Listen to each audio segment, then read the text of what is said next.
Why did these teenage twin girls unalive their own mother? Their mother, Nikki, was born in prison. Her own mother gave birth to her behind bars while she was in prison for substance charges. So she was raised by her grandmother, who tried to give her a good life, but Nikki was a rebellious child that did not like to follow the rules. This is what her grandmother said. So Nikki was pregnant by 17 with identical twin girls that went by the nicknames Jazz and Taz. But Nikki was a child herself. She said that she was not ready for the responsibilities that came with motherhood for one child, let alone twins. Nikki still wanted to be a teenager. She wanted to go out and party. She was this huge social butterfly. She wanted to go out. She wanted to drink, occasionally use substances. And Nikki was very much in and out of her twin daughters' lives whenever it was convenient for her. So Jazz and Taz were raised by Nikki's grandmother that had also raised her. But the girls really liked their life with their great-grandmother. They were sweet girls, innocent girls. They were in a lot of activities at school and really excelled in school. So when their mother, Nikki, tried to come back into their lives when they were 13 years old and tried to disrupt all of that, they were very angry. Nikki was 25 years old and living with her boyfriend, who was a 55-year-old man named Robert, who was gone a lot for work.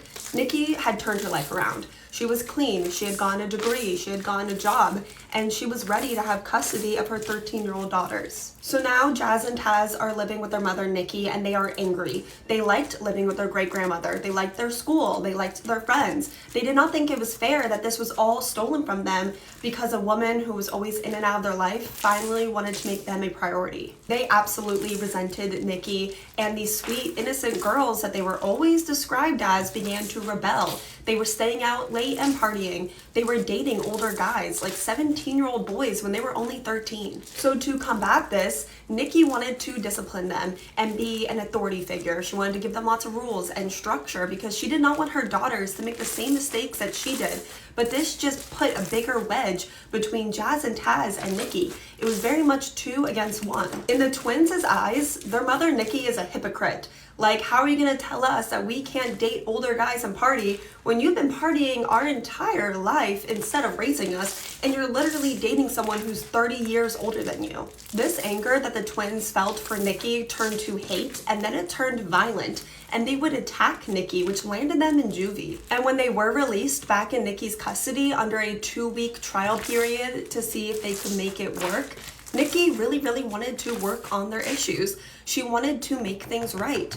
When they came home, she tried to throw them a welcome home party, but the one twin just left the house completely, and the other twin just locked herself in her room. And then everything came to a boiling point on January 13th, 2010, when Jazz and Taz, who were only 16 years old, claimed they came home from school and found their mother's body slumped over the bathtub. This was a gruesome scene, you guys. There was blood everywhere. Nikki had been hit over the head with a daze. She had 50 to 80 wounds from a sharp object, and then she passed away having her head held under the water of the bathtub.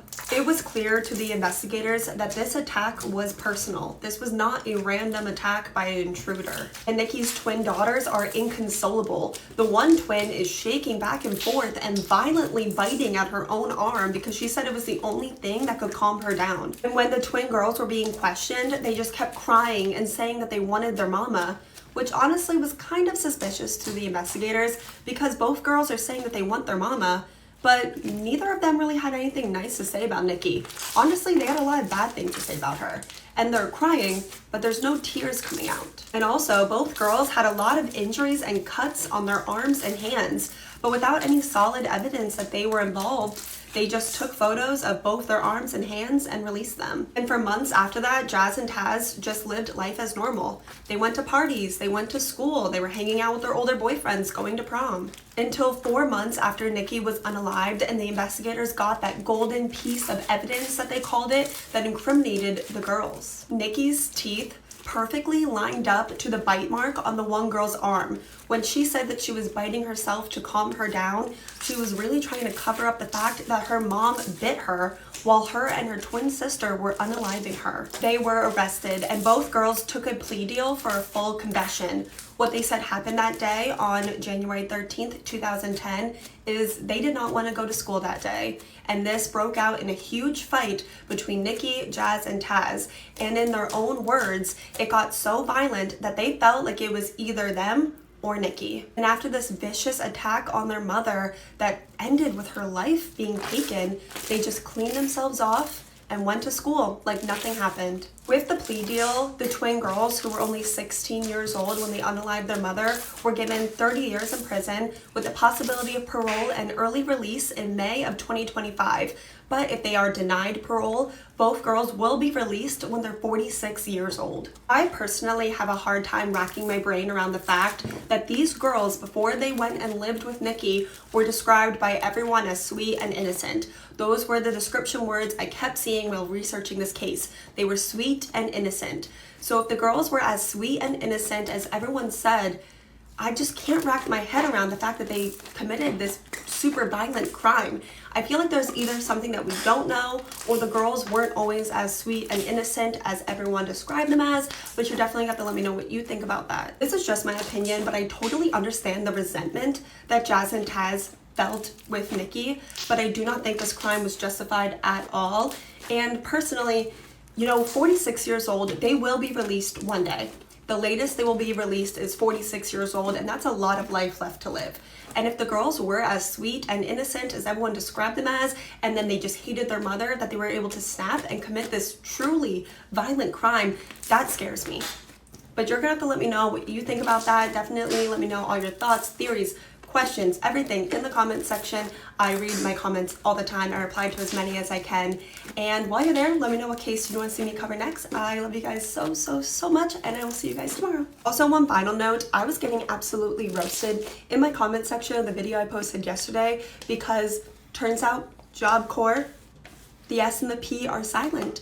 I had no idea, and I've been mispronouncing that my entire life. So thanks for letting me know. This girl killed her stepfather, and you will never guess why she did it. This case is wild, it's very compelling, and slightly controversial. This is Jade Jenks, and when Jade was only 3 months old, her parents divorced, and she lived with her father full-time, mainly because her mom was an addict, and Jade would still see her mom from time to time until her mom just stopped calling and visiting altogether. Until Jade was 14 and she got a random phone call from her mom who told her that not only had she gotten married, but she was pregnant. This is obviously shocking for Jade, but she was also excited to be a big sister, and her mom told her that she had gotten sober and she wanted all of them to be a big family. So that's when Jade, at 14 years old, met her stepfather, 41-year-old Tom Merriman. And when Jade's baby brother Cash was born, everything was so good for a little bit, because sadly, Jade's mom would relapse. She fell off the deep end, she was angry and violent, and she wasn't caring for Jade's baby brother Cash anymore. There was this one incident where Cash was supposed to start kindergarten, and he was so excited for his first day of school. He got himself up and ready for school. But the night before, his mom had gotten so high and drunk that she was just passed out, and she never woke up to take Cash to school, so he missed his first day that he was so excited for. And shortly after that, Jade's mom actually got arrested, and this was a breaking point for everyone. Jade and Tom took Cash, and they just left, and the three of them were living together as their own little family. And Jade, at only 18 years old, became like a full-time parent to her younger brother. Jade and her stepdad Tom became so close at this time. Tom saw Jade as a daughter, and Jade saw Tom as like a second dad. But she still had her biological father, who she was really close to because he had pretty much raised her all alone. And Tom got kind of weirdly jealous over Jade's biological father. After 5 years of Jade, her stepdad Tom, and her little brother all living together, Jade decided it was time for her to move out. Just move on with her own life. And around that exact same time, Jade's mom was out of prison, sober, got full custody of Cash, and left. So there wasn't really any reason for Jade to see her stepdad Tom anymore. Tom has gone from having a daughter and a son to having no one. He was completely alone. He lost everything. He was crushed. He was devastated. And he actually turned to abusing alcohol and substances himself. But on the other hand, Jade was living her best life. She started her own interior design company, which was so successful and worked worth millions. By April of 2020, Jade was in her mid-30s and she moved to a new house outside of San Diego, which was coincidentally just a few doors down from her old stepdad, Tom. The two of them reconnected. They got really close again. They were like father and daughter again. Tom told Jade that no one would ever love her as much as he did.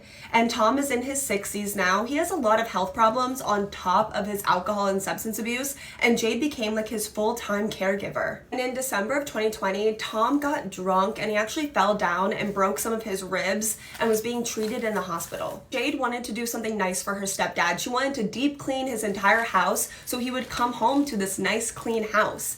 And this is how Jade found a secret that her stepfather was hiding that would change everything. Because when Jade went to clean off Tom's desk, the computer on the desk was like asleep. So when she kind of hit the mouse, the computer screen lit up. And the screensaver on the computer was a photo of a bare woman's chest, okay, no clothes. And Jade realized that the photo on her dad's computer was a photo of herself. Jade goes through her stepdad Tom's computer and she finds over 100 photos of herself with no clothes on, and they were organized in folders by which body part was showing. And to make it even worse, some of the photos were of Jade when she was a teenager. It has been reported differently how Tom got these photos of Jade. Some say that he got them by stealing an SD card from her computer, while others say that he hacked into her iCloud and downloaded the photos from her iCloud, while other sources say that Tom got some of the photos from hidden cameras he put up in his house. This is so shocking and disgusting for Jade to see. She's known this man since she was 14 and he was 41. This was a man that she trusted, that she called dad.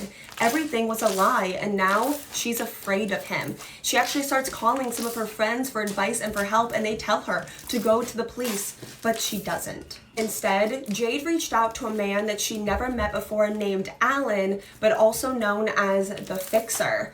A man that could fix any problem you had, no matter how big or small it was, for the right price. About a week later, when it was time to pick Tom up from the hospital, Jade believed that her and the Fixer had a plan to solve her Tom problem, but also to get revenge. Jade picked Tom up at the hospital on December 31st, 2020. Tom had been prescribed some painkillers and some sleeping pills. And within 10 minutes of picking Tom up from the hospital, Jade texted the Fixer, quote, "I just dosed the hell out of him." And she would be going to a store to stall until Alan, the Fixer, was ready. And at that store, Jade bought what I could only describe as a murder kit. Zip ties, towels, gloves, and rope.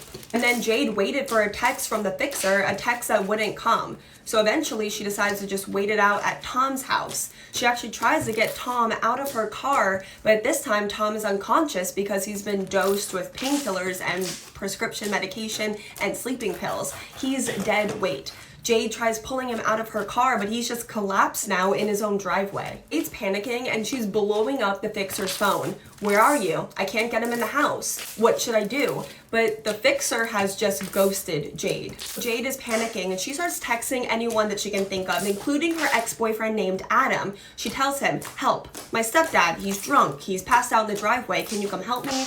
But her ex-boyfriend Adam was actually busy at the time. So Jade starts blowing up the Fixer's phone again. "He's waking up. I don't want to have to be the one to do this." After 3 hours of Tom pretty much passed out in his own driveway, the Fixer finally texts back Jade. He tells her, "I'm busy, but I'll send my business partner to come help you," a man named Brian, the business partner. Jade is frustrated. She doesn't feel comfortable getting anyone else involved, but the Fixer tells her, "Just throw him some money and I'll give him some of the money that you've already given me." It's clear that this is some kind of murder for hire plot. But allegedly, Alan, the Fixer, never told Brian, the business partner, that this was a hitman situation. So when Brian, the business partner, shows up to help Jade and she tells him, "I need you to strangle my stepdad and I'll take care of the rest," Brian, the business partner, allegedly had no idea, and he just like ran out of there. This is so messy, and Jade is obviously panicking. Her plan to murder her stepdad is just not going well. Jade starts texting the fixer again.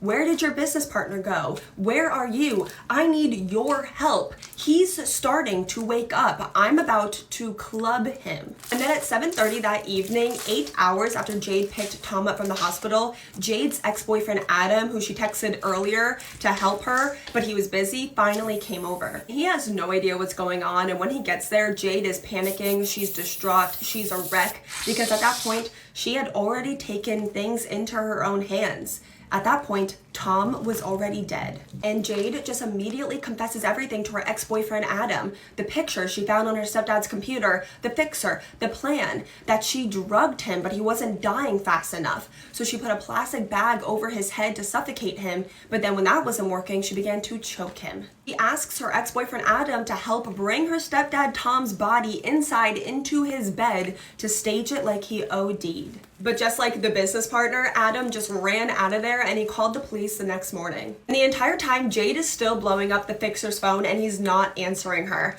Am I alone in this? This doesn't end well for me.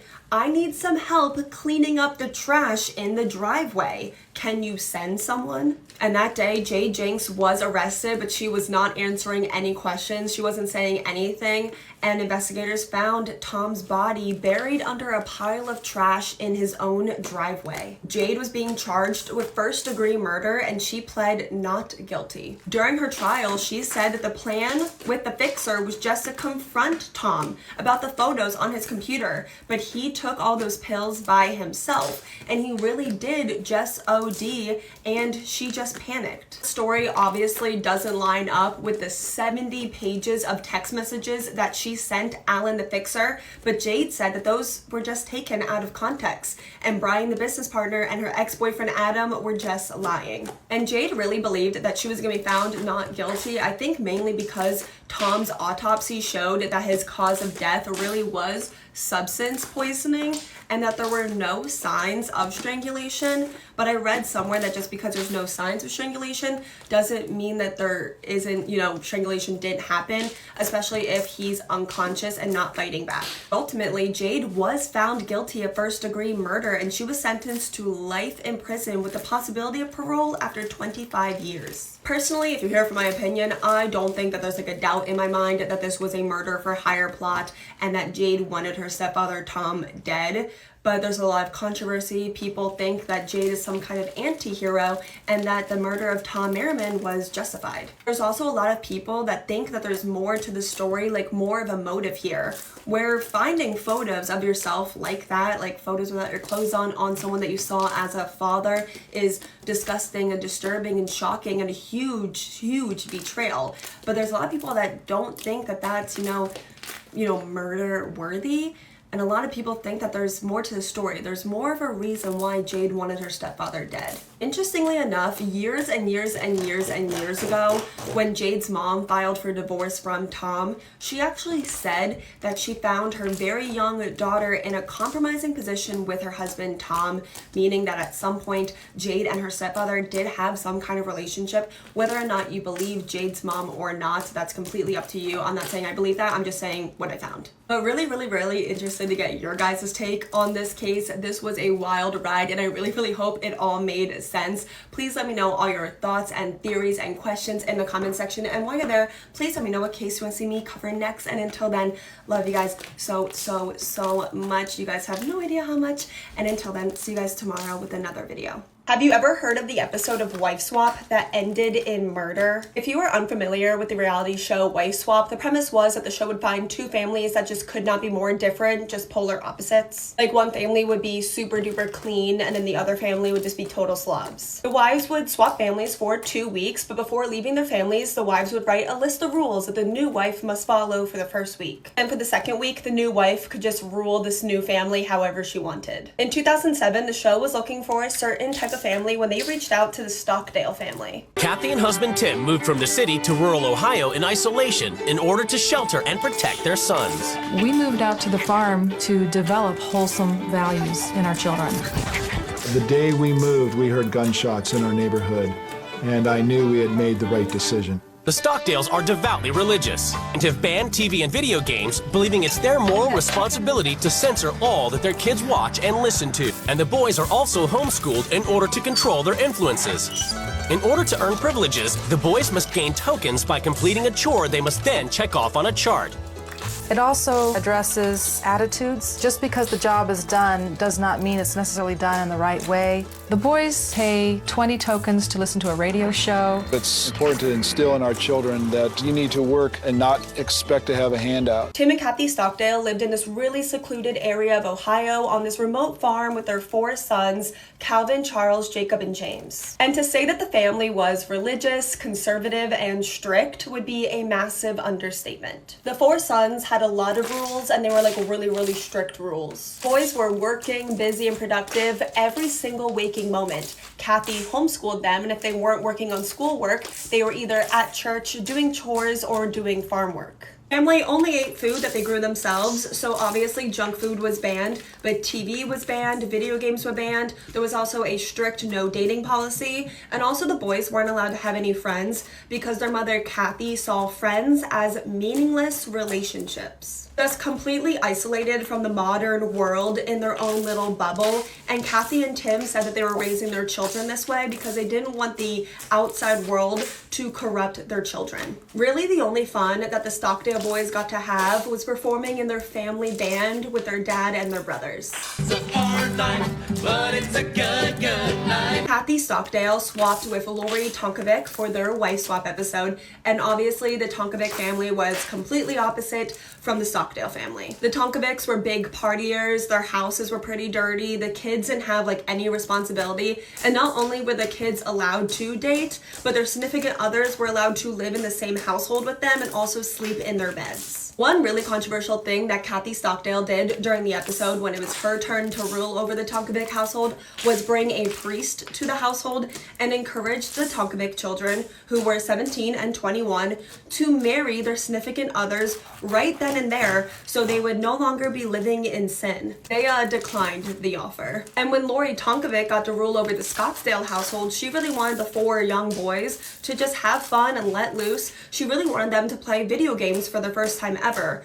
which made the one boy, 15-year-old Jacob, so uncomfortable that he ran out of the house crying because his parents told him that he would burn in hell if he ever played video games. And when the episode aired in 2008, there was a big public reaction towards how the Stockdales were raising their 4 boys in conditions that felt borderline, if not just straight up abusive. But other than occasionally performing in their family band, the Stockdale family would just stay in their own like little bubble pretty much until 2017, 9 years after their wife swap episode aired. By this time, the 2 older boys, who were although encouraged to just stay with their family forever, decided to move away and start their own lives. The 2 younger brothers, 25-year-old Jacob and 21-year-old James, were still living in the home, still performing in their band together, and all seemed fine until June 15th, 2017. When a 911 call came in from the Stockdale farm, but the caller hung up before anything could be said. The police were still called to the farm just to make sure everything was okay, and as a deputy was walking to the front door, a shot from a firearm could be heard coming from inside. Inside the home, Kathy, 21-year-old James, and 25-year-old Jacob were all lying in a pool of their own blood. Miraculously, 25-year-old Jacob was still alive despite being shot in the head. Father Tim and the 2 older brothers were not at home at the time and were obviously devastated by the news, but then it got even worse when it was determined that Jacob had killed his mom and his younger brother before turning the firearm on himself. Jacob did survive, and after recovering for about 14 months, he was charged with the deaths of his mother and brother. Jacob was determined unfit to stand trial and spent about a year in a psychiatric facility where he tried to escape twice. But then in March of 2020, it was determined that he was fit to stand trial, but then of course, with the 2020 lockdowns, so the trial was delayed about another year. During these entire few years, Jacob was pleading not guilty by reason of insanity, and interestingly enough, his father and his 2 surviving brothers forgave him and actually begged the judge for the lightest sentence possible. And then, to the surprise of everyone, 1 week before his trial was supposed to start, Jacob actually changed his plea to guilty. He was sentenced to 30 years in prison, 15 years for each murder, but he is eligible for parole in 2048. To this day, there has never been a clear motive on why Jacob killed his mother and his brother, but a lot of people speculate speculate that it had something to do with the way that he was raised, especially looking back on his wife swap episode. Before June 2017, the police had never been called to the Stockdale farm. Everyone that knew them thought that they were really happy, especially Jacob, and no one in the family had any history of mental illness. Really interested to get your guys' thoughts on this case and what you think Jacob's motive for killing his mother and his brother are. Let me know all your thoughts and theories in the comments, and while you're there, please let me know what case you want to see me cover next. And until then, I love you guys so much, and I'll see you guys tomorrow with another video.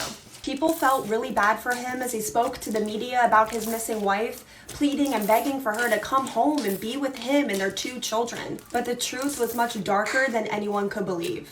Did you kill Lindsay? Wait and find out.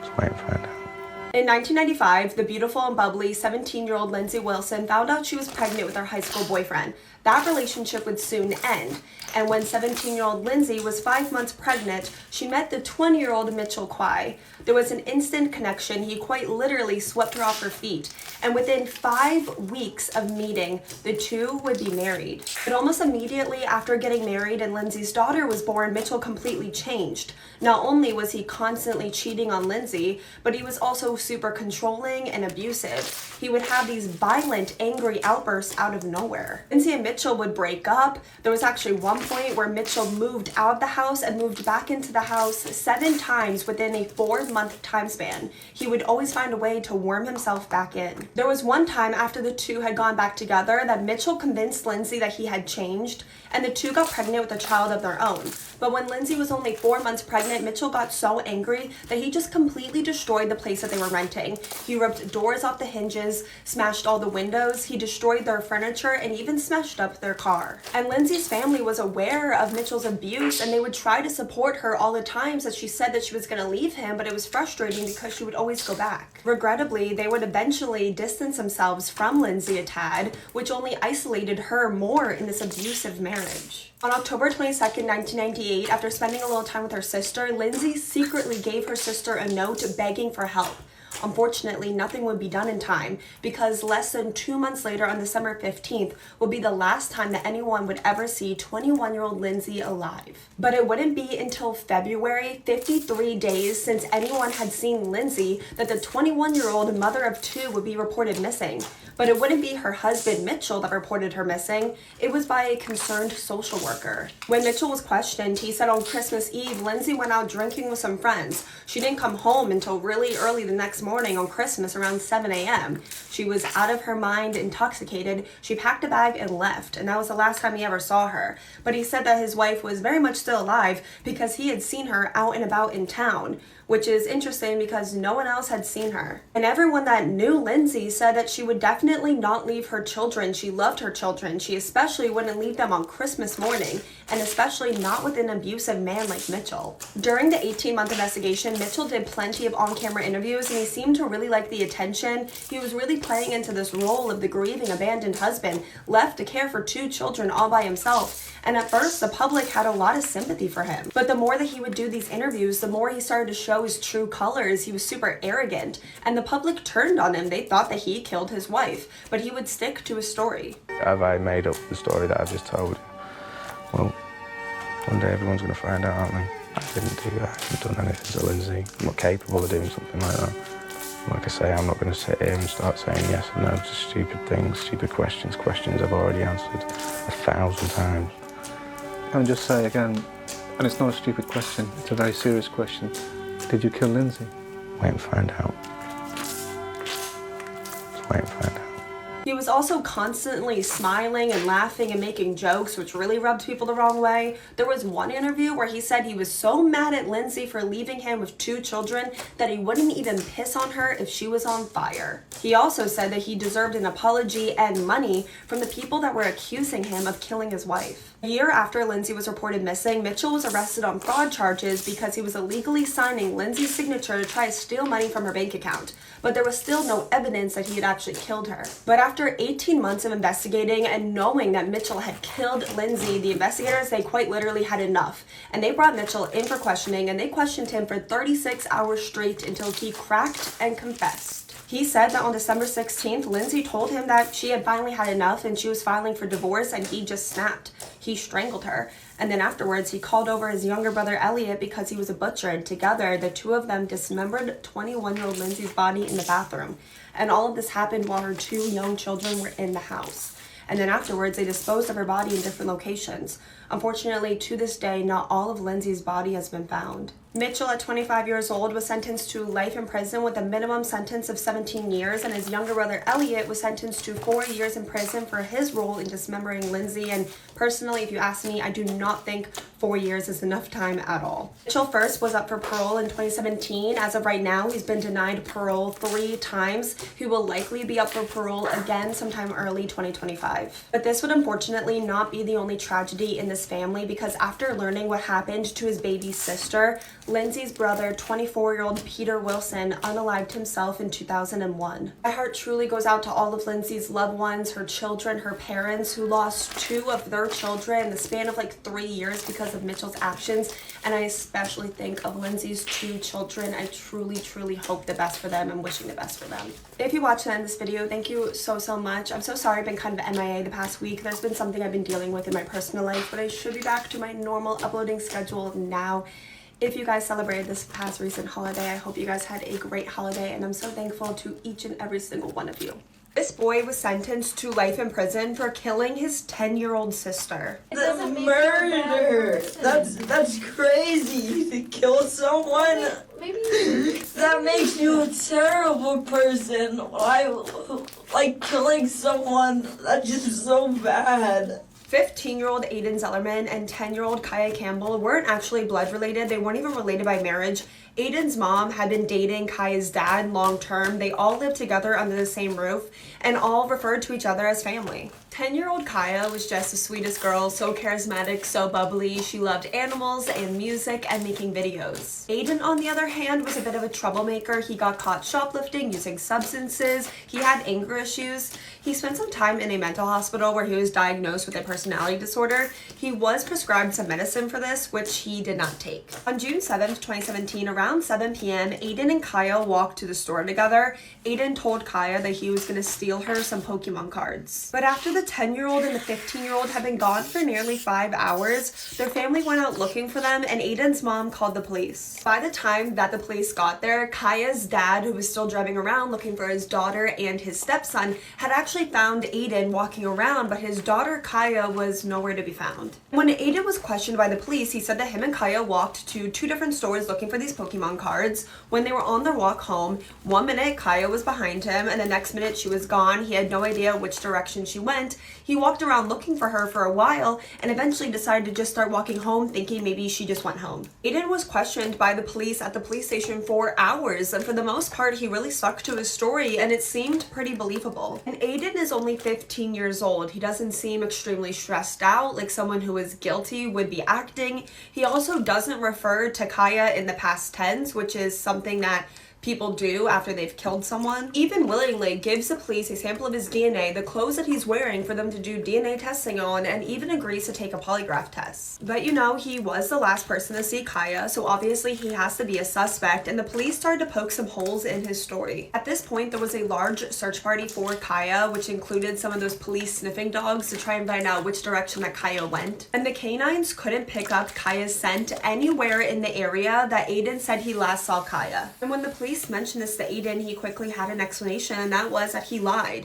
That he actually left Kaya on purpose because she was annoying him and he didn't want to walk home with her anymore. And he lied because he was scared of getting in trouble, you know, because he has to be the older brother, and now she's missing. Like I said, at this time there were already large search parties for Kaya, and after 1 day of her being missing, a family in the community did find 10-year-old Kaya's body. She was lying face down. Some of her clothes had been removed. She had been badly beaten. It was honestly so horrific. There were signs of SA. Her cause of death was blunt force trauma, and it was obvious that it was not an accident. She had at least 5 blows to her head and several skull fractures. And it was actually at that exact same time that Aiden was about to take his polygraph test, and an officer had to tell him that they actually had found Kaya's body. we're not gonna do the test today because you and I both know you weren't gonna pass, okay? Just found Kaya's body. What? You know what happened, okay? Because everything has an explanation. Wait, are you guys accusing me? Aiden. What's Listen to me. happening then? Aiden. You do. Aiden, listen to me. What's happening? Aiden. Is she dead? She's dead. You think I did something to her? Aiden, I want to know what happened. I'm telling you, that guy, I left her on purpose. Because she was annoying. I felt bad. I didn't hurt her. I don't know why I would want to hurt her. Why would I do that? It doesn't mean murder. you're a bad person. That's crazy to kill someone. Maybe. That makes you a terrible person. Why, like killing someone? That's just so bad. They brought Aiden to the hospital to do a test to see if he was the one to SA Kaya, and it's really interesting because his own mother said that if they weren't planning on arresting him, she didn't want him coming back home with her. So it seems like at this point, even his own mother has turned on him, but it didn't matter anyways because they did find some of Kaya's blood on Aiden's shoelaces and he was arrested. He actually tried to maintain his innocence for a while, but eventually took a plea deal where he would plead guilty to killing Kaya if they dropped the charges of him SAing his 10-year-old sister Kaya Campbell. Ultimately, Aiden was sentenced to life in prison with the possibility of parole after 40 years, so he would get out when he's like in his 50s, but he does have a chance for early release with good behavior after serving 30 years. But he's also eligible for a program for juvenile offenders where he could be released after serving only 25 years. And during Aiden's sentencing, his defense lawyer actually cried because he does not think that Aiden should be in jail for most of his life for a mistake he made, which is just such a bad take and so incredibly disrespectful. To this day, Aiden has never given a motive on why he killed Kaya, and if you're here for my personal opinion, I don't know why he did it, but I think it was planned. I don't think he ever intended on getting her those Pokemon cards. And I think, despite his age, that Aiden is a seriously dangerous person. If you watched the end of this video, thank you so much. It means the world that you would spend a little bit of your day with me. Let me know all of your thoughts and theories on this case. And I just dropped my lip balm. I'm honestly feeling kind of sick, so I think that's the end for me. I will see you guys tomorrow with another video. The mommy blogger that killed her own child. This is like the Gypsy Rose case with an even more devastating ending. Lacey Spears said that she always wanted to be a mom, and it was like a dream come true when her son Garnett was born. But only days after Garnett was born, his mother Lacey was taking him to the ER saying that he was very sick and wasn't eating. And at only a few months old, at his mother's request, Garnett had a feeding tube put in and his throat closed so he wouldn't be able to throw up. Remember that for later because it'll be important. Garnett was a very sick child, and his mother Lacey would document it all on her blog and her social media accounts, but in reality, Lacey was the sick one. Garnett was perfectly healthy. Lacey was purposely making her child sick for sympathy, attention, and online clout. Like many times before, in January of 2014, Lacey took her son Garnett to the ER, this time saying that he was experiencing seizures. After multiple tests, the nurses and doctors didn't see any seizure activity happening with Garnett, so they were getting ready to discharge him from the hospital. Within 10 minutes of the nurses and doctors leaving Garnett's hospital room, Garnett went from being a perfectly healthy 5-year-old boy to being brain dead and then passing away with no medical explanation why. Hospital staff was super suspicious, so they reported it to the police. Garnett had passed away from a lethal amount of sodium found in his system with no explanation on how it got there. An investigation started right away, and really quickly there was a lot of suspicious stuff that started being uncovered about his mom. They got a search warrant for their home, and where all of Garnett's medical supplies was, like all of his medicine, his feeding tube, his feeding bags, there was a container of sea salt. And a friend of Lacey's told the police that like immediately after Garnett passed away in the hospital, Lacey was texting her being like, yo, go into my house and throw out all of Garnett's feeding tubes and feeding bags, but don't tell anyone why. So suspicious. I can't believe she didn't know that she was gonna get caught. So obviously they tested the feeding bags that were in the home and in the trash, and they all contained a large amount of salt in them. And then a bomb dropped. There was security footage that Lacey didn't know about from Garnett's hospital room. Parts of it's online. I don't feel comfortable showing it, but you can find it online if you want. But it shows 5-year-old Garnett sitting in his hospital bed, looking super healthy, bouncing around on his bed. And then when the doctors and nurses leave the room, shows his mother take the feeding tube, take Garnett out of the bed, who's super healthy, take him into the bathroom, and then Garnett leaves the bathroom, an extremely sick child in a lot of pain and trying to throw up. But Garnett was unable to throw up the poison that his mother had just given him because she had had his throat closed when he was only a newborn. Lacey was found guilty and sentenced to 25 years to life in prison, and to this day she's never admitted what she did or shown any remorse for what she did and the 5 years of torture and pain that she did to her child. The boy crazy mom that tried to unalive all of her children to be with a man that didn't like kids. This is the case of Diane Downs, a mother just as evil as Casey Anthony. Diane Downs was seen as promiscuous and boy crazy all of her life. She married her high school sweetheart but was pretty much cheating on him since day one. Her and her husband had 2 daughters together, Christy and Cheryl. Diane also got pregnant 2 times from the affairs that she was having. One baby she didn't keep, and then one baby she did, a little boy named Daniel. Obviously, her husband divorced her, and then she went on to date man after man, many which who were married, including this man, Nick, who Diane was obsessed with. Diane loved Nick, and Nick, well, didn't want to be a stepfather to her 3 kids, so he ended up breaking it off. And what followed Diane being rejected from Nick is some of the most evil shit I've ever heard of. On May 19th, 1983, Diane came running in the ER because her and all of her kids had been shot in what Diane said was an attempted carjacking. Diane had a very minor wound to her arm, but Danny, age 3, and Christy, age 8, were clinging to life. Cheryl, age 7, was tragically already gone by the time that Diane got to the hospital. This was Diane's story. She said that late at night on a back road, her and her kids were driving and some strange man flagged her down, thinking that maybe he needed some help. Diane stopped the car and got out to help him. That's when she said that this man demanded her car keys, and then they started fighting back and forth with the car keys for a minute. And Diane says that she pretended to throw the car keys, which I find funny because that's a prank that doesn't even work on my dog anymore. But while the carjacker was going to find the keys that Diane pretended to throw, she was able to drive away. And at some point during all of that, the carjacker had shot her and all of her children. So Diane's story doesn't really make any sense. Also, she didn't really seem upset and was also making like really inappropriate jokes. And that guy Nick that had just rejected Diane was publicly saying that he thought that Diane shot her kid so he would be with her. And pretty much since day one, the police and the public thought that Diane had to be involved. Diane tried to do a bunch of TV interviews to try and clear her name. She was really defensive about people suspecting her, but it did not help her at all. It only made people suspect her even more. Thankfully, both of Diane's other children ended up surviving, but 3-year-old Danny was left paralyzed from the waist down, and 8-year-old Chrissy had suffered a stroke, which left her in a really bad condition. But Christy was able to write down that her mother had shot all of them, and Diane was arrested. And this is gonna drive you guys absolutely crazy, but Diane came into her trial extremely pregnant. I'm not sure why anyone would choose to sleep with a woman who's being very publicly accused of trying to unalive all of her children, but it's believed that Diane purposely tried to get pregnant to get like some sympathy with the jurors. Obviously did not work. She was found guilty, and that baby was adopted by another family. To this day, Diane maintains her innocence and sticks to her story. And yes, because I'm sure a lot of you guys are already commenting it, a lot of people think that she looks just like Janelle from Teen Mom.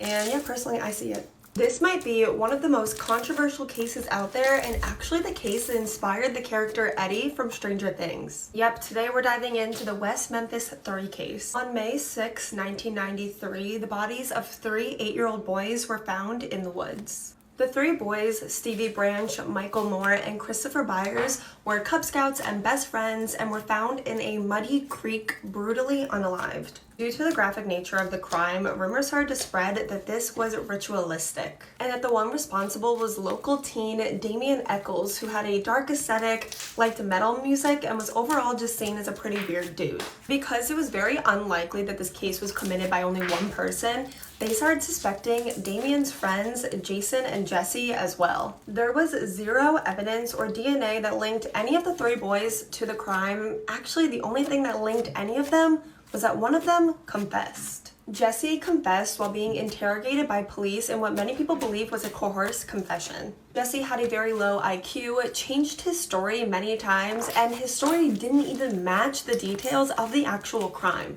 Jesse even had a strong alibi at the time of the crime and even went on to recant his confession, saying that he was confused about what was going on. Jesse and Jason were actually sentenced to life in prison and Damien sentenced to death, even though there was no evidence that proved that they were involved at all. Following this, the three men actually had a lot of public support. There was movies made and some celebrities came out in support of them, and a lot of people actually believed that they were innocent and wrongly convicted. And they each tried to appeal their convictions over and over again for years, but were denied each time. Until it was discovered that the police were sitting on DNA evidence that could exonerate all of them. Turns out there was DNA found at the crime scene and it did not match any of the West Memphis 3.